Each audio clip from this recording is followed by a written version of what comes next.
Hello प्यारे बच्चों। तो आइए आज हम पढ़ते हैं बसंत भाग 2 कक्षा 7 का पाठ नंबर 6 रक्त और हमारा शरीर। तो आइए शुरू करते हैं। दिव्या अनिल की छोटी बहन है। यूँ तो वह शुरू से ही कमज़ोर है, लेकिन इधर कुछ दिनों से उसे हर समय थकान महसूस होती रहती है। मन किसी काम में नहीं लगता। भूख भी पहले से कम हो गई है। अस्पताल में उसे डॉक्टर ने देखा तो कहा, लगता है दिव्या के शरीर में रक्त की कमी हो गई है, जांच कराकर देखते हैं। यह कहकर उन्होंने दिव्या को रक्त की जांच के लिए पास के कमरे में भेज दिया। वहाँ अनिल को अपनी ही जान पहचान की डॉक्टर दीदी दिखाई दी। डॉक्टर दीदी ने कहा, कहो अनिल, कैसे आना हुआ? अनिल ने बताया कि डॉक्टर ने दिव्या को खून की जांच के लिए आपके पास भेजा है। इतना सुनते ही डॉक्टर दीदी ने दिव्या की उंगली से रक्त की कुछ बूंदें एक छोटी सी शीशी में डाल दी और स्लाइड पर लगा दी। फिर अनिल से बोली, अनिल, तुम कल अस्पताल से रिपोर्ट ले आना। अगले दिन अस्पताल पहुंचकर अनिल ने डॉक्टर दीदी के कमरे के दरवाजे पर दस्तक दी। भीतर से आवाज़ आई, आ जाओ। अनिल ने कमरे में प्रवेश किया तो पाया डॉक्टर दीदी सूक्ष्मदर्शी द्वारा एक स्लाइड की जांच कर रही थी। दीदी के इशारे से वह पास रखे कुर्सी पर बैठ गया। स्लाइड की जांच पूरी होने पर डॉक्टर दीदी ने साबुन से हाथ धोए और तौलिए से पोंछती हुई बोली, अनिल, दिव्या को एनीमिया है। चिंता की बात नहीं, कुछ दिन दवा लेगी तो ठीक हो जाएगी। अनिल के मन में जिज्ञासा हुई। वह बोला, दीदी एक सवाल पूछूं? हाँ हाँ, क्यों नहीं, डॉक्टर दीदी ने कहा। एनीमिया से आपका क्या मतलब है दीदी? उसने पूछा। यह जानने के लिए तुम्हें रक्त के बारे में जानना होगा, डॉक्टर दीदी ने कहा। फिर बोली, अनिल, देखने में रक्त लाल द्रव के समान दिखता है, किंतु इसे सूक्ष्मदर्शी द्वारा देखें तो यह भानुमति के पिटारे से कम नहीं। मोटे तौर पर इसके दो भाग होते हैं। एक भाग वह जो तरल है, जिसे हम प्लाज्मा कहते हैं। दूसरा वह जिसमें छोटे बड़े कई तरह के कण होते हैं, कुछ लाल, कुछ सफ़ेद और कुछ ऐसे जिनका कोई रंग नहीं, जिन्हें बिंबाणु प्लेटलेट कण कहते हैं। ये कण प्लाज्मा में तैरते रहते हैं।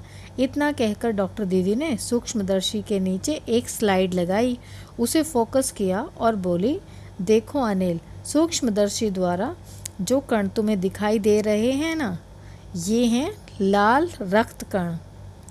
स्लाइड देख मानो आश्चर्य से उछल पड़ा था अनिल। रक्त की एक बूंद में इतने सारे कण, इसकी तो वह कल्पना भी नहीं कर सकता था। वह बोला, इन्हें देखकर तो ऐसा लग रहा है मानो बहुत सी छोटी छोटी बालूशाही रख दी गई हों। हाँ, दीदी बोली, लाल कण बनावट में बालूशाही की तरह ही होते हैं, गोल और दोनों तरफ से अवतल, यानी बीच में दबे हुए। रक्त की एक बूंद में इनकी संख्या लाखों में होती है। यदि हम 1 मिलीलीटर रक्त लें तो उसमें हमें 40 से 55 लाख कण मिलेंगे। इसके कारण ही हमें रक्त लाल रंग का नज़र आता है। ये कण शरीर के लिए दिन रात काम करते हैं। सांस लेने पर साफ हवा से जो ऑक्सीजन तुम प्राप्त करते हो, उसे शरीर के हर हिस्से में पहुंचाने का काम इन कणों का ही है। इनका जीवन काल लगभग 4 महीने होता है। 4 महीने के होते होते ये नष्ट हो जाते हैं, लेकिन एक साथ नहीं, धीरे धीरे, कुछ आज, कुछ कल, कुछ उससे अगले दिन। तब तो कुछ ही महीनों में ये ख़त्म हो जाते होंगे, अनिल ने कहा। यह सुनकर डॉक्टर दीदी मुस्कुरा उठी, बोली, नहीं नहीं, ऐसा नहीं होता। शरीर में हर समय नए कण बनते रहते हैं, जो नष्ट कणों का स्थान ले लेते हैं। हड्डियों के बीच के भाग मज्जा में ऐसे बहुत से कारखाने होते हैं जो रक्त कणों के निर्माण कार्य में लगे रहते हैं। इनके लिए इन कारखानों को प्रोटीन, लौह तत्व और विटामिन रूपी कच्चे माल की ज़रूरत होती है। यह पौष्टिक आहार लेते हो, हरी सब्जी, फल, दूध, अंडा और गोश्त में ये तत्व उपयुक्त मात्रा में होते हैं। यदि कोई व्यक्ति उचित आहार ग्रहण नहीं करता तो इन कारखानों को आवश्यकता अनुसार कच्चा माल नहीं मिल पाता। नतीजा यह होता है कि रक्त कण बन नहीं पाते, रक्त में इनकी कमी हो जाती है। लाल कणों की इसी कमी को एनीमिया कहते हैं। तो क्या संतुलित आहार लेने मात्र से हम एनीमिया से बच सकते हैं? अनिल ने सवाल किया। दीदी बोली, हाँ, यह कहना काफ़ी हद तक सही होगा। यूँ तो एनीमिया बहुत से कारणों से हो सकता है, किंतु हमारे देश में इसका सबसे बड़ा कारण पौष्टिक आहार की कमी है। इसके अलावा इस रोग का एक और बड़ा कारण है पेट में कीड़ों का हो जाना। ये कीड़े प्राय दूषित जल और खाद्य पदार्थों द्वारा हमारे शरीर में प्रवेश करते हैं। अतः इनसे बचने के लिए यह आवश्यक है कि हम पूरी सफाई से बनाए गए खाद्य पदार्थ ग्रहण करें। भोजन करने से पूर्व अच्छी तरह से हाथ धो लें और साफ पानी ही पिएं। और हाँ अनिल, एक किस्म के कीड़े भी हैं जिनके अंडे ज़मीन की ऊपरी सतह में पाए जाते हैं। इन अंडों से उत्पन्न हुए लार्वा त्वचा के रास्ते शरीर में प्रवेश कर आंतों में अपना घर बना लेते हैं। इनसे बचने का सहज उपाय है कि शौच के लिए हम शौचालय का ही प्रयोग करें और इधर उधर नंगे पैर ना घूमें। दीदी, यह तो बहुत ही महत्वपूर्ण बात बताई आपने, अनिल बोला। वह पल भर सोच में डूबा रहा, फिर बोला, आपने बताया था कि रक्त में सफ़ेद कण और बिंबाणु प्लेटलेट कण भी होते हैं। शरीर में उनका क्या काम है? दीदी बोली, सफ़ेद कण वास्तव में हमारे शरीर के वीर सिपाही हैं। जब रोगाणु शरीर पर धावा बोलने की कोशिश करते हैं तो सफ़ेद कण उन्हें डटकर उनसे मुकाबला करते हैं और जहाँ तक संभव हो पाता है रोगाणुओं को भीतर घर नहीं करने देते। बस संक्षेप में यूँ मान लो कि वे बहुत से रोगों से हमारी रक्षा करते हैं और बिंबाणुओं का काम है चोट लगने पर रक्त जमाव क्रिया में मदद करना। रक्त के तरल भाग प्लाज्मा में एक विशेष किस्म की प्रोटीन होती है जो रक्त वाहिका की कटी फटी दीवार में मकड़ी के जाले के समान एक जाला बुन देती है। बिंबाणु इस जाले से चिपक जाते हैं और इस तरह दीवार में आई दरार भर जाती है जिससे रक्त बाहर निकलना बंद हो जाता है। अनिल बोला, दीदी, लेकिन घाव गहरा हो तब तो खून बहता ही चला जाता है। हाँ, ऐसे समय में उस व्यक्ति को जल्दी से डॉक्टर के पास ले जाना चाहिए।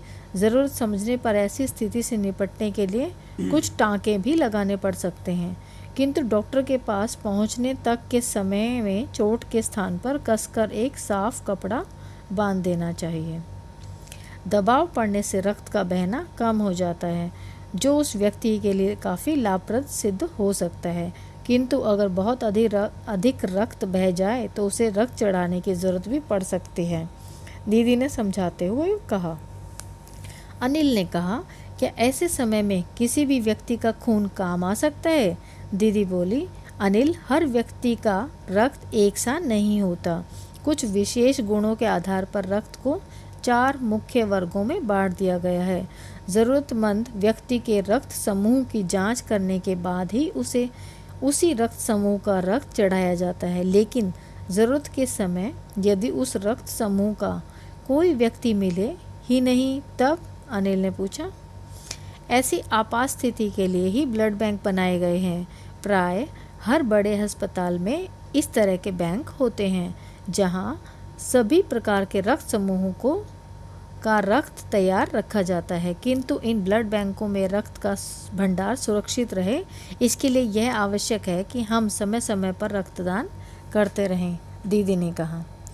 क्या मैं भी रक्तदान कर सकता हूँ? अनिल ने पूछा। नहीं, अभी तुम छोटे हो। 18 वर्ष से अधिक उम्र के व्यक्ति, स्वस्थ व्यक्ति ही रक्तदान कर सकते हैं। एक समय में उनसे लगभग 300 मिलीलीटर रक्त ही लिया जाता है। प्राय यह समझा जाता है कि रक्तदान करने से कमज़ोरी हो जाएगी, किंतु यह विचार बिल्कुल निराधार है। हमारा शरीर इतना रक्त तो कुछ ही दिनों में बना लेता है। वैसे भी शरीर में लगभग 5 लीटर खून होता है। इसमें से यदि कुछ रक्त किसी ज़रूरतमंद व्यक्ति के लिए जीवन दान बन जाए तो इससे बड़ी बात क्या होगी, दीदी समझाते हुए बोली। फिर तो बड़ा होने पर मैं नियमित रूप से रक्तदान किया करूँगा, अनिल ने कहा। शाबाश अनिल, डॉक्टर दीदी ने अनिल की पीठ ठोकते हुए कहा। तो बच्चों, यह हमारा अध्याय था वसंत भाग 2 में से रक्त और हमारा शरीर। धन्यवाद।